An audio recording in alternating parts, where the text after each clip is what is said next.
continue discussing the things that are going on in our world today and how it affects our Christian worldview, we want to talk this morning, don't want to talk, but we have to talk, about indoctrination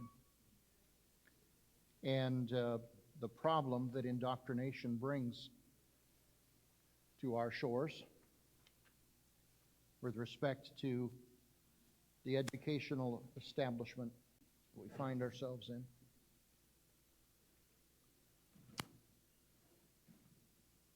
In 2021, Governor Nuisance, in his benevolent wisdom, signed a law in California, AB 1184, which was a law that now enables children to get certain medical procedures, such as sex change operations, without the consent of the parents. The law further goes on to indicate not only parents kept in the dark and their consent is not needed, it also makes it illegal for any communication about the procedure, prohibiting health insurers. Get this, where's Laurel? There she is. Prohibiting health insurers from requiring pre-authorization.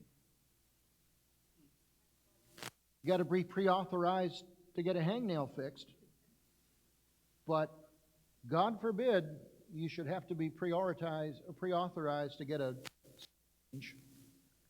I think my batteries are dying. Huh? Do you? Yep. Touche. Parents aren't allowed to know about it, but they have to pay for it. It'll go through their insurance, right? Well, the bill makes it illegal for communication, information, or even receipts to be shared with parents unless the child authorizes it. So who pays for it? I guess you get the bill in the mail, but who knows what the bill says? John Smith, here's your bill, X number of dollars. Don't ask why, just pay up. Right? Also in 2021, Governor Newsom signed another bill into law, passed by the California legislature, that applies to all retail department stores that have over 500 employees. And it says that if you are a retail department store and you have 500 employees or more, you are, as a store, required to have a gender-neutral section displaying items that are gender-neutral, regardless of whether they have been traditionally marked for boys or for girls. And that has been signed into law. So if you go shopping in California, you want to go to the boys section, you might be hard-pressed to find one. See, the push, and what we're getting at today, has to deal with children. Phil Ginn is a retired judge from the 24th Judicial District of North Carolina. And this is how he describes some of these things and how they will unfold. I'm going to read his quote here. Be assured that when the knock comes at your door, it will be unannounced, warrantless, and it will come at an inconvenient time. The social service worker will be polite, but cool and businesslike. And after initial pleasantries, your children will be sent to a separate area where they will be questioned individually outside of your presence. You will not be told who made the accusation, only that an anonymous report has been made, and the worker is compelled to do a welfare check on your children. The social worker will have the power to place your children in a government-approved foster care facility to protect them from the harmful effects that they are exposed to in your home.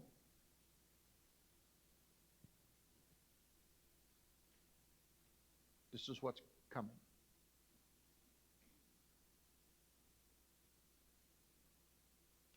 What kinds of things would trigger that kind of a visit? You would think it would be things like physical or sexual abuse. But no. According to the judge, the scenario occurs simply because you are teaching your children Christian values instead of what the secular culture and government want them to learn. This is not far-fetched. This is not far away out there somewhere. This is close. The groundwork for this type of scenario is already in place. The ruling elites do not want biblical truths passed on to the next generation because it interferes with their godlessness and their hedonism. And the more godless our government becomes, the more insistent our educators are that our children belong to them, not to the parents. This is the same kind of thing that Marx, Lenin, and Hitler advocated. Same kind of thing. History backs it up. The value of indoctrinating the next generation so that their respective ideologies can be passed along for the generations to come. Listen to a quote from Hitler. This is what Hitler said. The youth of today is ever the people of tomorrow. For this reason, we have set before ourselves the task of inoculating our youth with the spirit of this community of the people at a very early age, at an age when human beings are still unperverted and therefore unspoiled. This Reich stands, and it is building itself up for the future upon its youth. And this new Reich will give its youth to no one, but will itself take youth and give to youth its own education and its own upbringing. He believed quite rightly that he who controls the children controls the future. That's true. That's true. And so we as parents and grandparents have to remember those who teach our children and grandchildren have a powerful influence over them. Huge influence over them. Jesus said it best. Can a blind man lead a blind man? Will they not both fall into a pit? A disciple is not above his teacher, but everyone, when he is fully trained, will be like his teacher. Jesus said that. That's how education works. The people you spend time around are the people that you end up becoming like.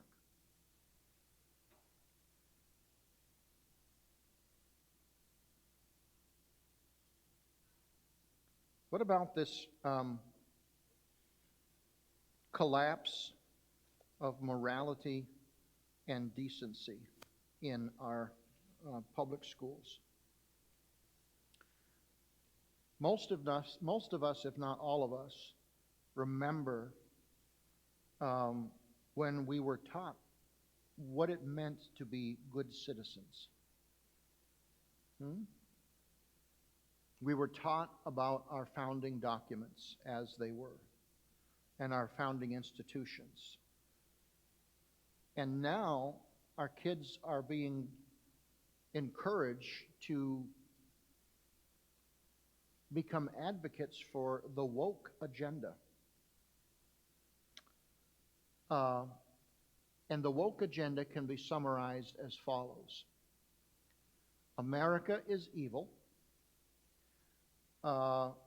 Its founding was illegitimate. And if you're white, it's your fault. Based on your skin color, you should either be ashamed or you should be exonerated. And all that we need is confusion and conflict and the deadening of the conscience to mold a child's self-perception and values so that they conform to the radical left type of thinking. Give an example. I was listening to a podcast sent to me by a friend.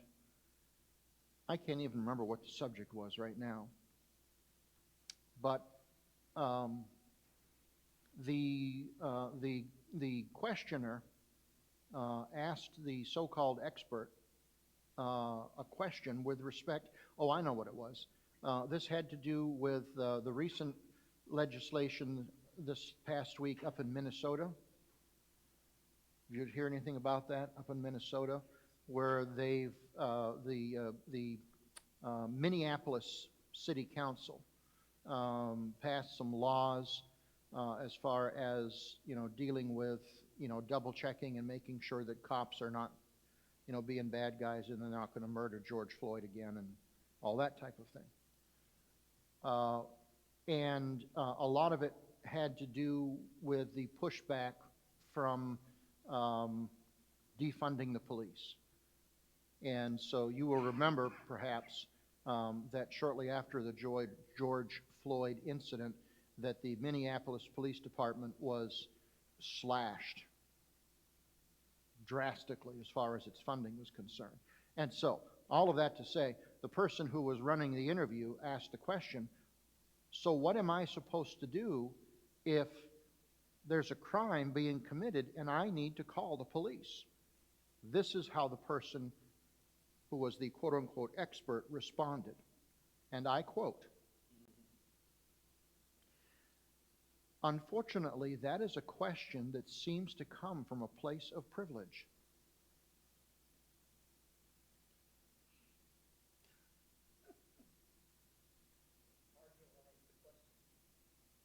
So marginalize the question.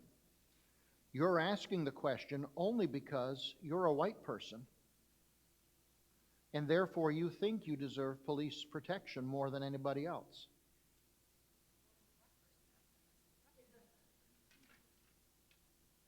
I would have said the same thing. Well, that wasn't the case. He would have probably called me my sympathetic. It's rough going. Right now in Illinois, Governor Pritzker, I don't know. I'm wondering if I was a betting man, I'd be willing to put money on the fact that Illinois has put out the most number of criminal governors. I think they have their own wing in Stateville Prison for all the governors that they have there. Blago was there, and then Ryan was there, and then before them, Big Jim Thompson, I think, was there, and a few others. But, it's kind of like, be a governor, go to jail. They haven't got Pritzker yet. But anyway, in the state of Illinois, there is a new curriculum that has been adopted by the State Board of Education. And the curriculum is called Culturally Responsive Teaching and Leading Standards. And this is for grade schools. And among other things, the curriculum supports and creates opportunities for student advocacy. In other words, rather than teaching children how to read and write, we're teaching children how to demonstrate and providing them an opportunity during educational hours to do so, and applauding them. Children being invited to demonstrate and advocate for political and moral issues and climate change and LGBTQ rights and all kinds of other things.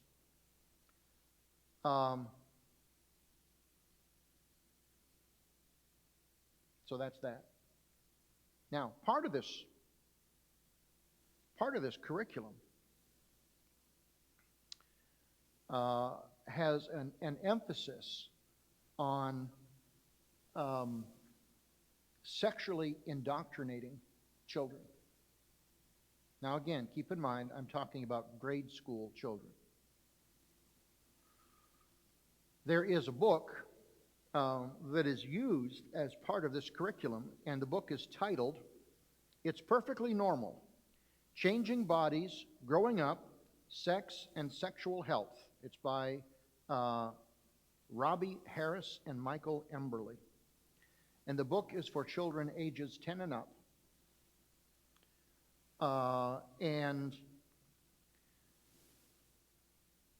the book discusses in detail every kind of sexuality imaginable. And for the sake of where we are, I'm not going to elaborate on that.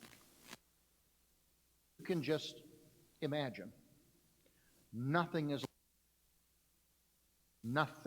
left out. One of the chapters is titled, Who You Are, Straight, Lesbian, Gay, Bisexual, Transgender, Queer, Plus. Talks about different forms of sexuality, and on and on and on. And let me just say, all of these things are vividly illustrated. Pornography of every sort for grade school children as part of the curriculum in the state of Illinois. If I had not left Illinois already, I would leave now.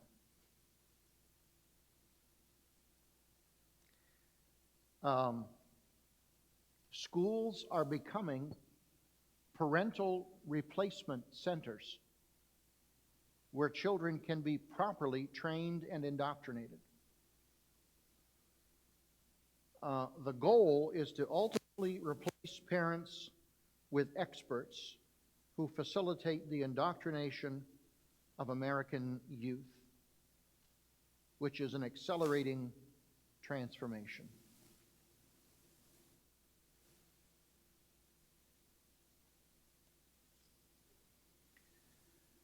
This is happening. Teachers pride themselves on how subtly they're able to hide this from people that are looking for this stuff. How subtly they are able to slide this type of stuff into everyday classroom instruction. You know, it's a game to them. You know, how can I mix this in without anybody knowing what it is that I am really doing?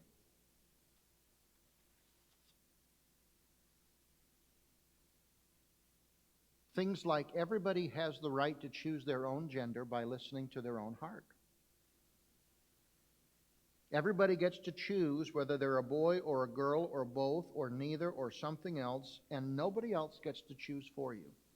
You should be able to choose yourself. Self-deception has triumphed. There are reasons why transgenderism is increasing in our schools. It is because children are being immersed in matters of sexuality, and they find themselves both attracted to these newly inflamed desires, while at the same time, simultaneously, they are filled with guilt because of what they're being exposed to, because deep down inside, they still have a moral reasoning from God that tells them that what they're seeing is wrong. And this is why you have so much depression, and this is why you have so much suicide among young people with this whole trans thing that's going on. And I would dare say this is part of the reason why this tragedy unfolded at this school in Tennessee.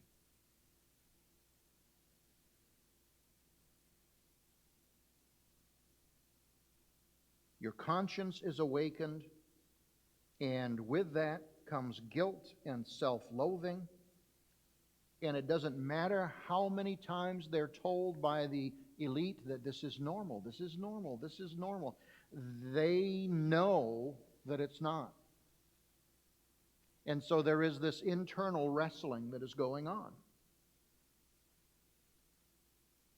And so it's understandable for them to think that their internal confusion and guilt and depression is probably because they're the wrong gender. So they decide to switch. And they realize that that was a disastrous choice.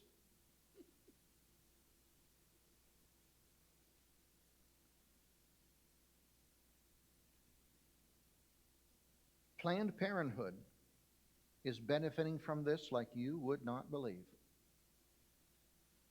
The sexual confusion that they have promoted. One former employee said, trans identifying kids are cash cows, and they are kept on the hook in terms of follow-up appointments, blood work, and meetings. Whereas abortions are basically a one-and-done situation.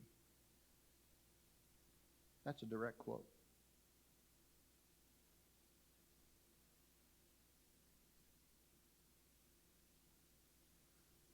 Somebody said, ours may be the first civilization destroyed not by the power of our enemies, but by the ignorance of our teachers and the dangerous nonsense they're teaching our children. And I would agree.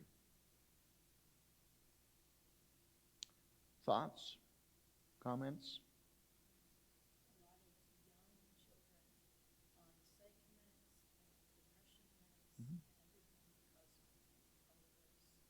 I mean, we talked last week about the kid in one of our clubs up in Scottville with the parents, 5 years old. They're dressing their son in boy clothes. They put non-binary on his permission card. I mean, girl clothes, sorry, boy and girl clothes, put non-binary.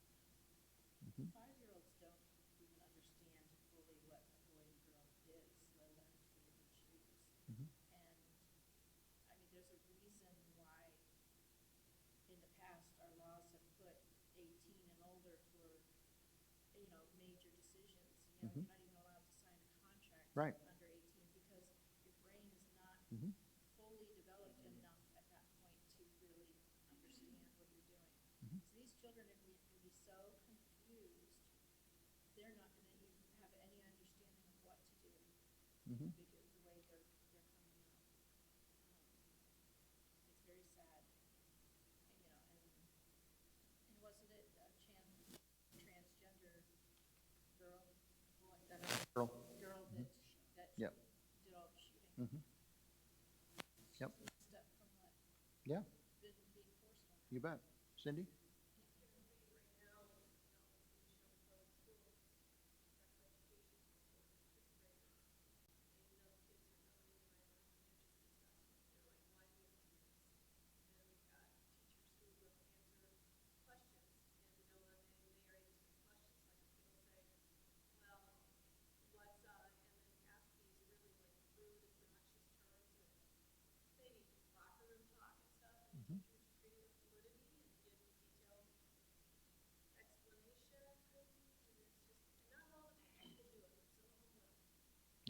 especially the younger ones. Hmm. Yeah, yeah. Hmm.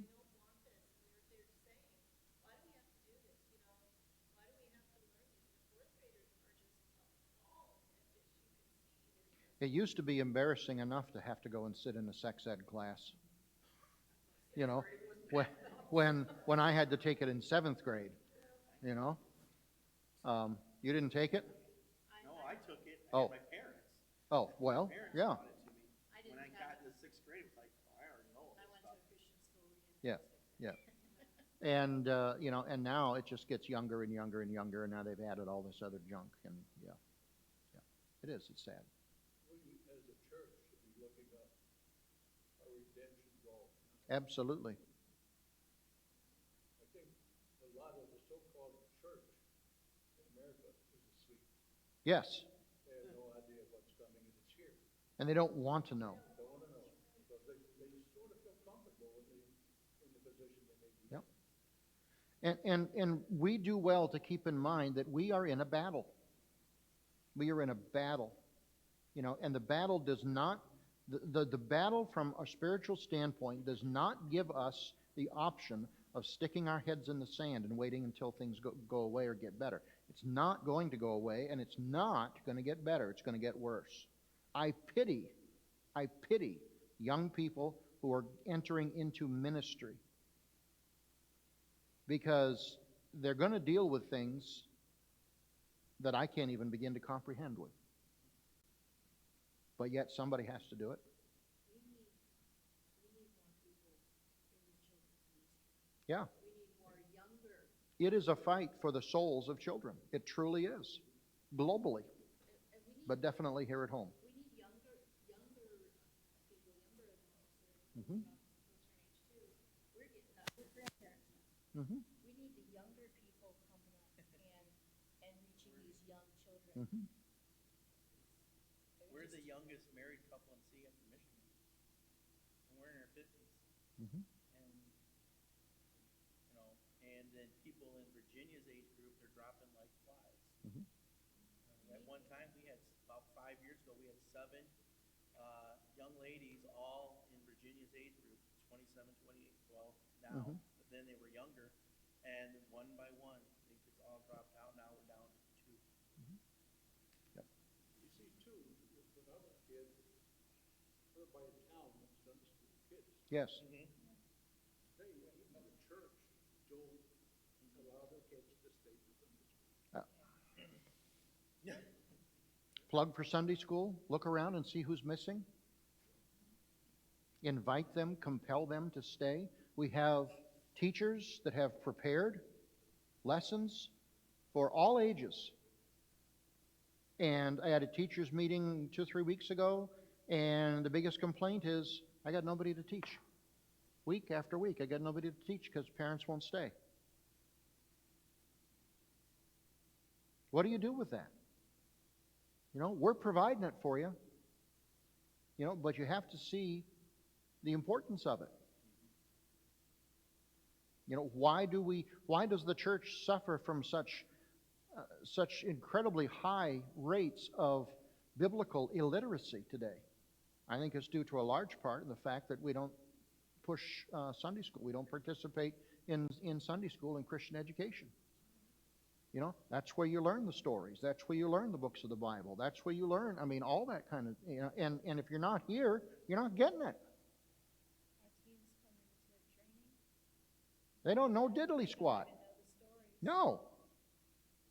Right. It's because the parents, I mean, it's not a priority, obviously, to the parents. Right. I mean, they'd rather get home and watch the game. Exactly. Or Exactly. Mm-hmm. take the kid to their event. Right. So what, I mean, you dump all this on us. Mm-hmm. Yep. I've dumped it on you. Throw up our hands, we're screwed. Or what's the takeaway? We need to be involved. We need to get out there, reach the children. Get involved. Yeah. Stay the course.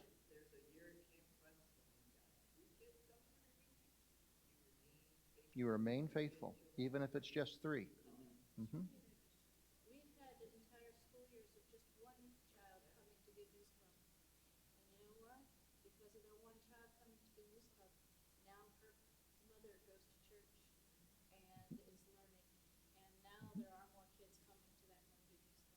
You haven't. I've told you before, and you've heard the story, and I won't elaborate, but just to say, I was the only kid in Sunday school class. It was me and Grandma. All the way up through, whenever I graduated a grade, she did too. And I'm thankful for a godly grandma who didn't just say, oh, it's only one. Well, there were times when churches and my dad would take on as the assistant pastor, I was the only teen. Mm-hmm. I was it. Mhm. That's why I have a hard time when people say, well, I left this church because there was nothing for me. I'm saying, like, I grew up going to churches that there was technically nothing for me Mhm. according to your standards, but yet I was there. Yep. And, my dad Yeah. had a We have to influence we on have to that. make the tough decisions for our kids. And that means deciding that they need to be taught, they don't need to be entertained. And Also, don't let the child shouldn't dictate whether they go to church or not. Right. As long as they're under your roof, and under 18 and under Yep. your roof, if you're in church, they're in church. Mhm. They don't get to stay home just because they Yep. don't feel like going to church. I mean, that's the way we Right. did with our kids. But so many parents now, they're like, Until CPS takes them because Yeah. they call and complain. But listen, there are kids that do that. yeah, There are kids that will turn you in. Yeah. They have no idea what they're getting into, but they think they're going to pull one over on mom and dad. And oh boy. our daughter threatened that once. We said, go ahead. Okay, there's a paper bag right there. What fits in that is all you get to take. Mhm. No, I said, no, they will not take any of your stuff. You'll Mhm. get a change of clothes. Yep. And that's it. You That's get it. Nothing. Yep. Yep. She never did call. She was just mad at us. Mhm. You know which one. Yep. Yep. So. Right. Mhm. Unfortunately, But I think that, we as parents, I don't want to offend anyone, but the parents are busy with their fingers. Mhm. They're paying no attention to what the kids are doing. Right. What's the kid gonna do? Mhm. He's gonna get the finger machine. Right. How many times do you go to a family gathering, and family gatherings consist of everybody sitting around in the living room and no one's talking to each other, they're just doing this. I had a talk with my grandson this last week, because he came up and asked, he goes, well, why don't you let me sleep in the same room as Sissy? And I said, because you're 6 years old. Mhm. Sissy's 4. Mhm. You don't need to be doing that anymore. Mhm. And we didn't, Yeah. we had him sleep in the other room, which is my office. He slept in there. Now we let him, with the door open, we let him play there, because that was the playroom, Right? but we did not let him sleep Right. in there. and We they did did not- not pass. And they did not take No. baths together. And that was something they were Mhm. like, well, why don't you let, no. No? And it was a good conversation. And Sure. I also told him, you don't need to paint your nails. He Yeah. likes to paint his nails. Mhm. Mhm. His mama does. And I said, you Yeah. don't need to do that. No. You see Papa teach you to paint his nails. Right. So. Yep. That will be the day. You try to put fingernail polish on me, you might get a fistful. Well, I'll tell you one thing, I deleted all the games off my phone because I found that I was just sitting and Mhm. playing games too much. I was like, okay, this has gotta stop. And so I deleted them and I spent the time playing with the kids. Well, now what you could do is what I do, and that is play games during commercials. Yeah. I do that too. That validates everything, right? Yeah. Yeah. I was like, I'm becoming addicted to this. I'm getting rid of it, so my phone is only Yep. for phone Yep. calls and texts. So Think of how much reading we could get done. well, I can get my cross stitch done that I've been putting off. I had someone ask me not too long ago, do I recommend any public schools anymore? And I said, no. Yeah. And they said, well, what do you recommend? I said, if you can find a good Christian school. Well, I said a good Christian school, not, like, there's a Christian school in Oceana County, I will keep nameless, I will not recommend it. Mhm. Um, but there is one I will recommend. Mhm. But, and I said, or if you're willing to put the time Mhm. and the energy and the sacrifice, and that's where I lose homeschooling. Mhm. And that's where, I keep telling our daughter, you might end up forced to homeschool Mhm. because the Lansing school districts and even the suburbs Mhm. are not getting any better. Nope. Nope. And not to belabor this, I mean, but it's a catch-22 in many ways because, if we abandon ship on the public school system, what witness is there? What light is there? Who is there? You know? Cindy's there, yes. I'll hail Cindy. Right. Cindy and Susan. I've heard people argue, saying as adults abandon ship. As adults. Children there as lights. Um, I've seen both. that backfire way Oh, more yes. times than Oh, yes, it's true. Yep. people who think that their kids are there to let their light shine to Right. the world. And They get eaten up. yes, first you gotta give them a battery. Yeah, Children need to really be grounded first. yep. Right. Yeah, they get eaten up. They totally get eaten up. And if it's not by the peer pressure that they have to face, which as bad as it was in my day, I can't imagine how bad it is now. It's by all the indoctrination. And they're kids. They're kids.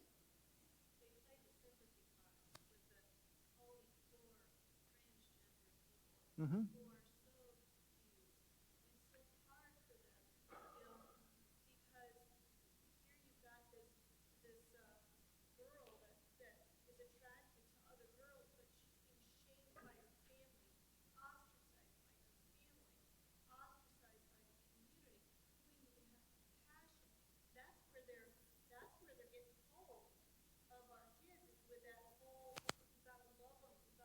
Mm-hmm. Mm-hmm. Yes. Oh, you missed a key word there. Trauma. Trauma. Yeah.